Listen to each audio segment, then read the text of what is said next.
رائیونڈ مارچ سے قبل قانونی محاذ کھلنے لگے۔ وزیر مملکت برائے پانی اور بجلی عابد شیر علی کے دھمکی آمیز بیانات کے خلاف پاکستان تحریک انصاف نے مقدمے کے اندراج کے لیے سی پی او فیصل آباد کو درخواست دے دی۔ ادھر رائیونڈ مارچ کو رکوانے کے لیے لاہور ہائی کورٹ میں دائر درخواست کو جسٹس شاہد کریم نے سماعت کے لیے لارجر بینچ کے روبرو بھجوانے کی سفارش کر دی۔ رائیونڈ مارچ کے مظاہرین سے نمٹنے کے لیے نون لیگ یوتھ ونگ کی تشکیل کردہ ڈنڈا بردار فورس بھی میدان میں اترنے کے لیے تیار۔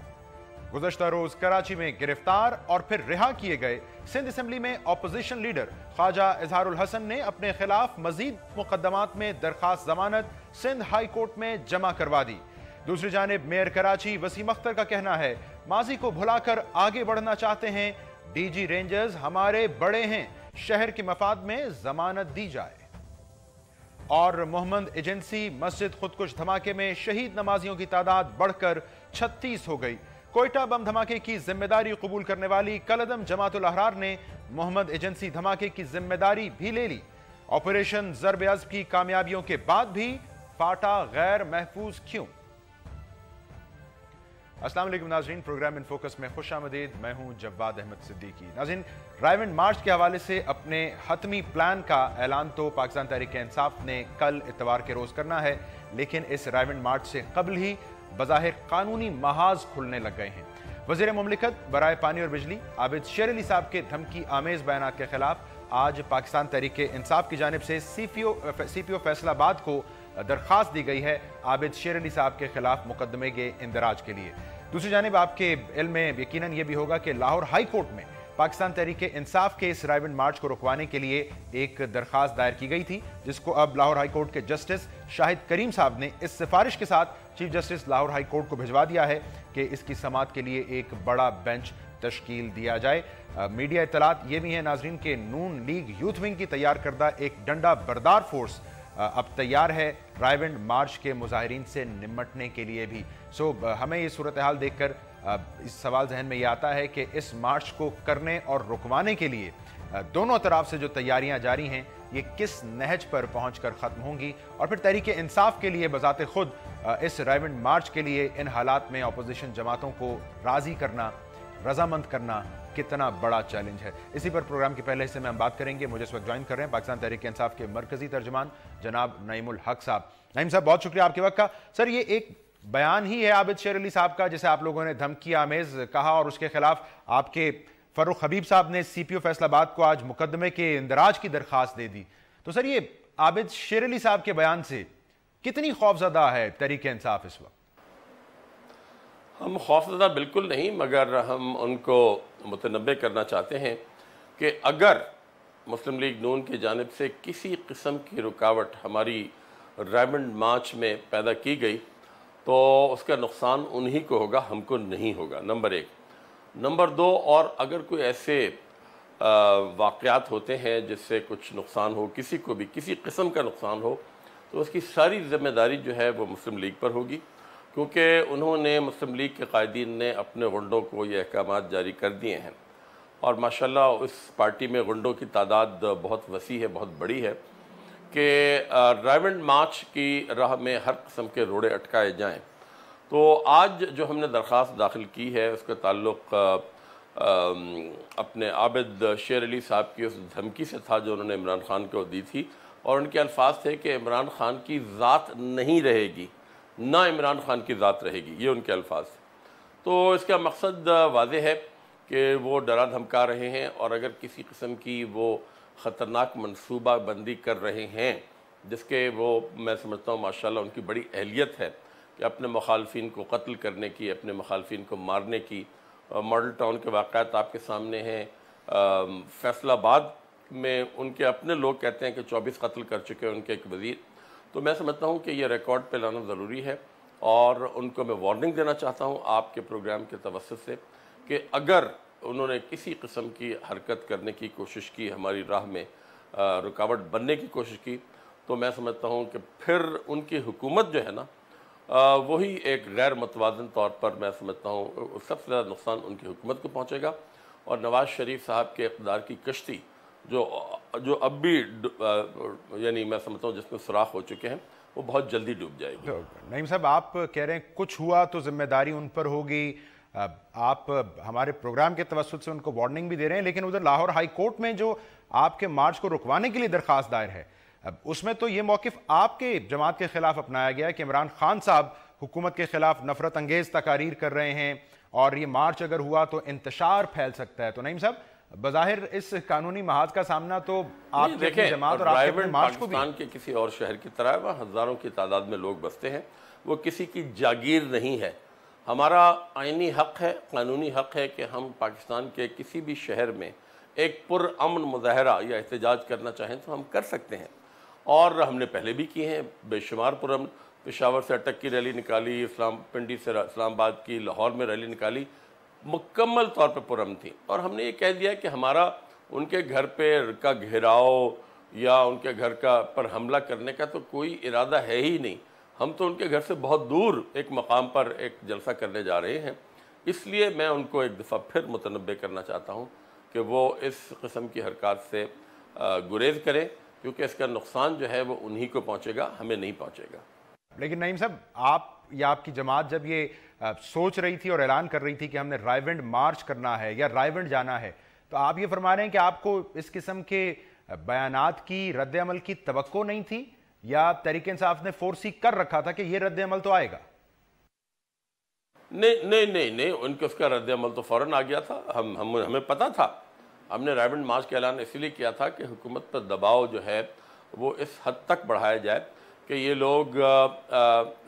پاناما لیکس کے حوالے سے جو حقائق چھپا رکھے ہیں، ماڈل ٹاؤن کے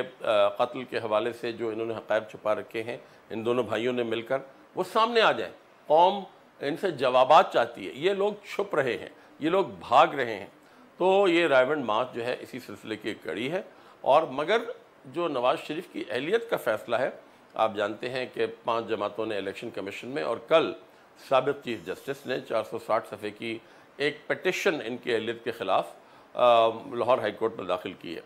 ہمیں پوری امید ہے کہ اکتوبر کے مہینے میں نواز شریف کی اہلیت کے بارے میں یہ جو عدالتیں ہیں ان سے فیصلہ سامنے آ جائے گا، اور یہ انشاءاللہ یہ وزارت عظمیٰ کے عہدے پر فائز نہیں رہ سکیں گے۔ ٹھیک ہے نعیم صاحب، اب جو میڈیا پہ ہم مناظر دیکھ رہے ہیں کہ اس جانب سے بھی جو یوتھ ونگ ہے بظاہر نون لیگ کا، اس نے ایک ڈنڈا بردار فورس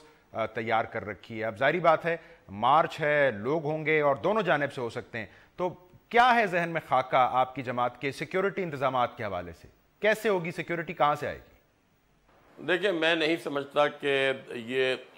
ہماری تعداد جو ہے ان سے کہیں زیادہ بڑی ہوگی۔ ہمارے بھی سیکیورٹی کے اسکواڈز ہیں اور ہمیں کسی قسم کا کوئی ڈر نہیں، اور نہ ہم ان سے ڈرتے ہیں نہ ہم ان سے دبتے ہیں۔ اگر خدا نہ خواستہ مقابلے کی نوبت آئی تو میں سمجھتا ہوں ہم ان کو ناک کے چنے چبوا دیں گے۔ ٹھیک ہے نعیم صاحب، اب ذرا جو تحریک انصاف کے لیے سیکیورٹی انتظامات سے ہٹ کر بظاہر ایک چیلنج نظر آ رہا ہے، اس جانب تھوڑا سا آئیے۔ قادری صاحب یہ فرماتے ہیں کہ ہمارا تو کوئی بدترین دشمن بھی ہو تو ہم اس کے گھر نہ جائیں کم از کم احتجاج کرنے، اور پھر شکوہ ہے ان کو آپ کی جماعت سے کہ آپ لوگوں نے تاریخ یا مقام کے تعین سے پہلے مشاورت نہیں کی ہے۔ تو سر، یہ قادری صاحب ہوں یا اپوزیشن، یہ چیلنج پھر ریئلائز کر رہی ہے پاکستان تحریک انصاف اپوزیشن کو راضی کرنے کے لیے رائیونڈ مارچ میں شرکت کے لیے؟ دیکھیں، سب سے پہلے تو یہ بات واضح ہو جانی چاہیے کہ تمام اپوزیشن کی جو پارٹیز ہیں، جس میں قادری صاحب بھی شامل ہیں، پیپلز پارٹی بھی ہے، شیخ رشید بھی ہیں، جماعت اسلامی بھی ہے، یہ سب ایک بات پر متفق ہیں، اور وہ یہ ہے کہ پاناما لیکس کے حوالے سے نواز شریف صاحب کو چند سوالوں کے جواب دینے چاہیے،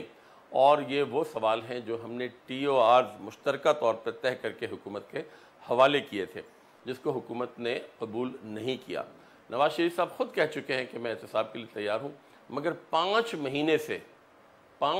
سے چند سوالوں کے جواب جو ان کی غالباً دراز میں رکھے ہوئے ہیں، جو ان کے گھر میں فائلوں میں موجود ہیں، یہ نہیں دے رہے۔ وہ اس لیے نہیں دے رہے کہ ان کو پتہ ہے کہ وہ صحیح جو جواب ہیں ان کی روشنی میں یہ پھر وزارت عظمیٰ ان کو چھوڑنی پڑے گی۔ اور مجھے یہ بھی علم ہوا ہے کہ انشاءاللہ اگر عدالتیں ان کو نااہل قرار دے دیتی ہیں تو ان کے اپنے اندر اب ایک متبادل وزیر اعظم کی تلاش شروع ہو چکی ہے باقاعدہ طور پر۔ سوال یہ بھی ہے نا، آپ اپوزیشن کے